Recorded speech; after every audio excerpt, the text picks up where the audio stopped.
I'm not like a national champion wrestler or didn't wrestle collegiately or on the Olympic ladder or anything. So, then I just like dedicated my life to it, when I finally got the call, I had the utmost confidence in my ability, my skill set, and the work that I was putting in. I had a lot of confidence in my preparation. He's wearing a T-shirt that says "Never Made." I believe him. I think he's telling the truth. All right, guys, welcome back to Never Made Weight. Today we got a special guest, Eryk, your boy Anders. I know you've seen him because he's been in the UFC since 2017 and 19 UFC fights. Eryk, how are you? Man, I'm doing awesome. And yourself? Doing good. Eryk, so something that surprised me about you. You have a strip sack in a national football game. First thing that surprised me was that you played for Alabama, right? And then you've had a strip sack at the national football game. You guys won. You have a national football ring. What does that mean to you? It means everything. Football was my first love, and to go out there.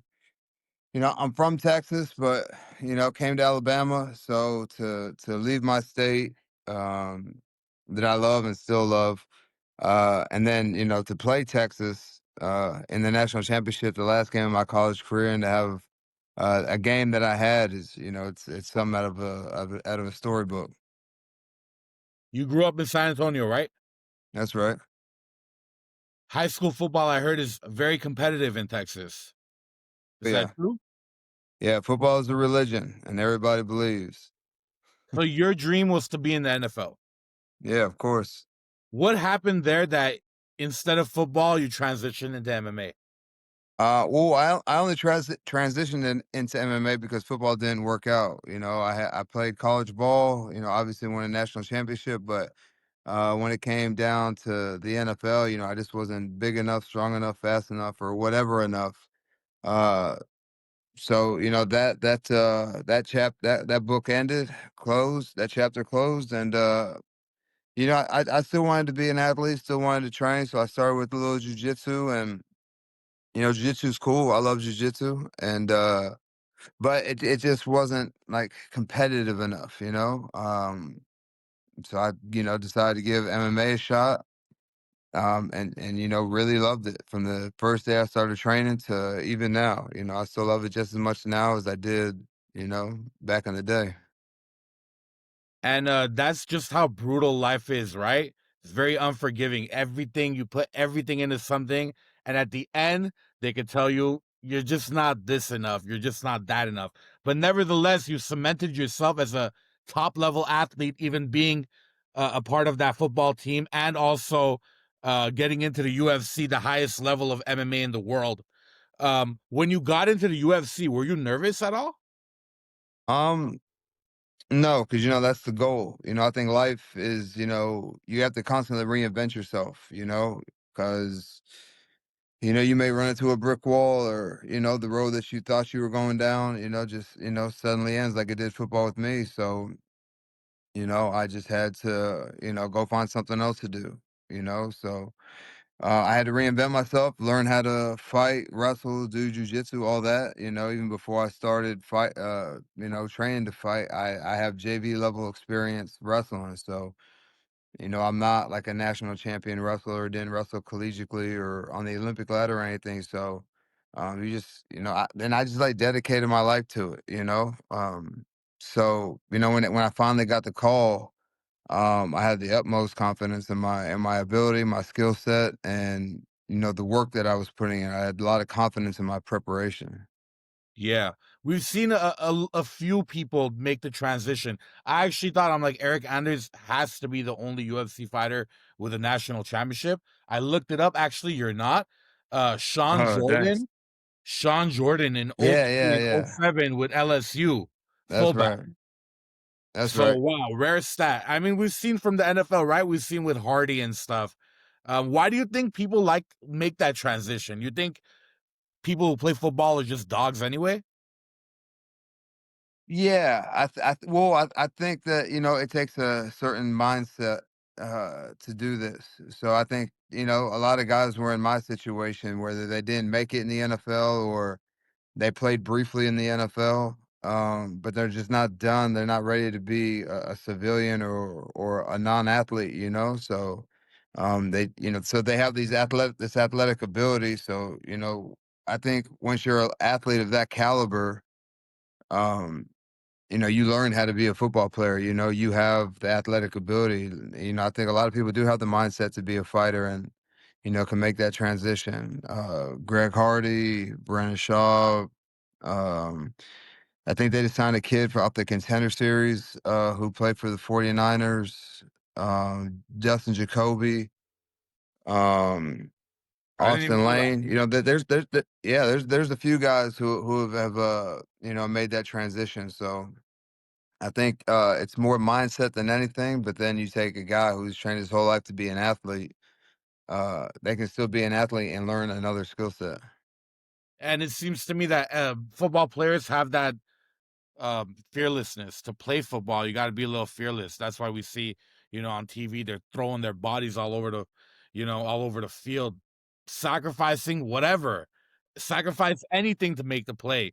But I could understand how you would have so much motivation to still be a top level athlete and make it into the UFC and actually have 19 fights in the UFC. But at this point in your life, after having 19 fights, being ultra successful like you are, how do you still want to fight? Like, is there something in you that just likes to get rid of aggression, or what's the mindset you have right now?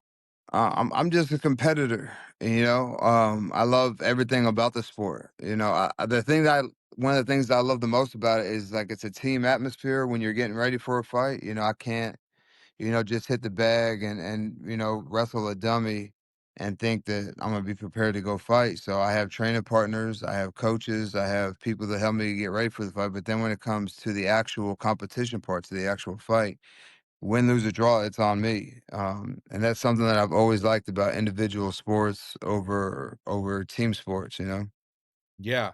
At this point though, you're in the real estate business. You're in the gym business. What am I missing anything? Are you doing anything else? Um, I've had a few acting gigs, commentating.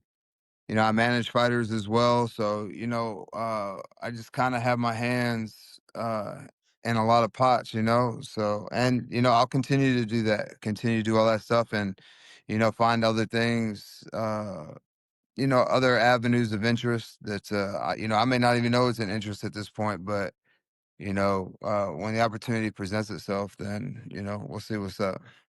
Power to you. Do you feel like after all these years of intense sports, like very physical sports, how does your body feel physically?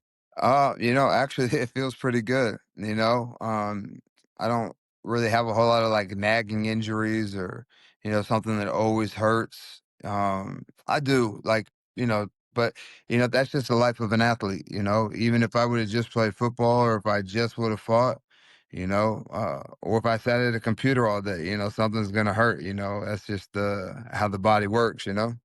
Yeah. You seem like you're a very mentally strong person. Anyone that can, that can survive that long has to be. What's the biggest internal battle that you've had to fight? Something that people don't know about. My biggest internal battle. Um, that's a good question.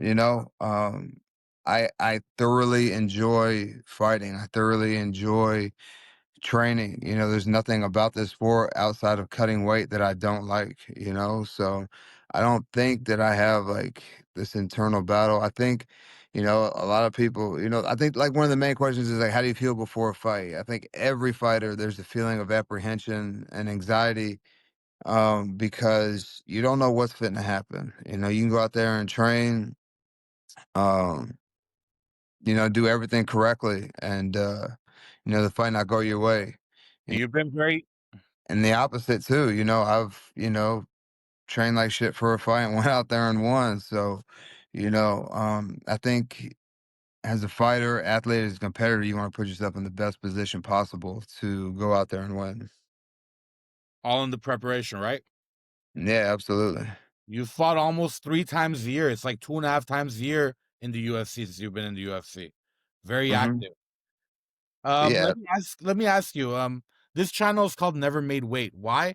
Because we've never made weight. The channel is for those who've never made weight, a lot of new MMA fans, so we're welcoming them in.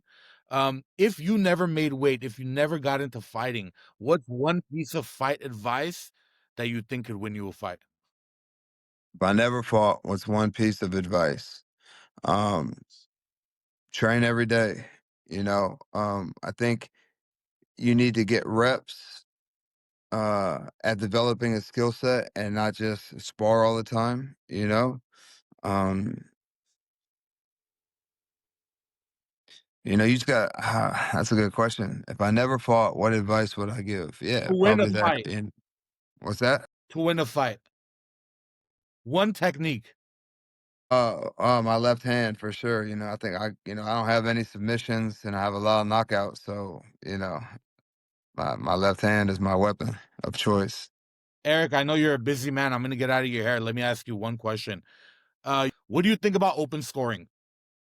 Yeah, I think you should. I think that's how it should be. The fighters should know, everybody should know what the score is, going into each round.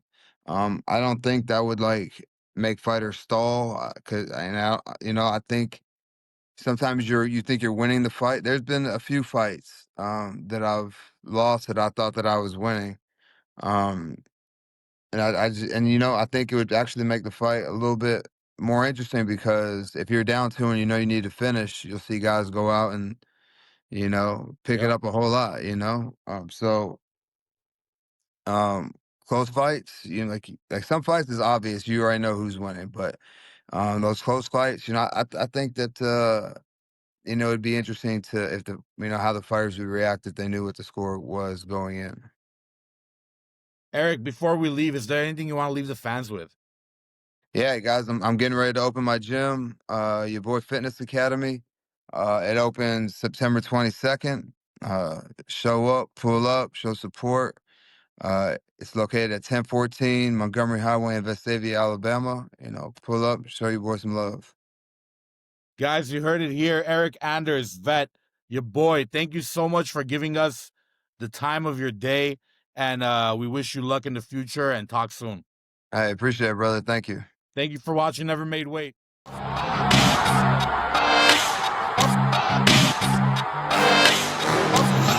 Wearing a t-shirt that says never made. I believe him. I think he said the truth.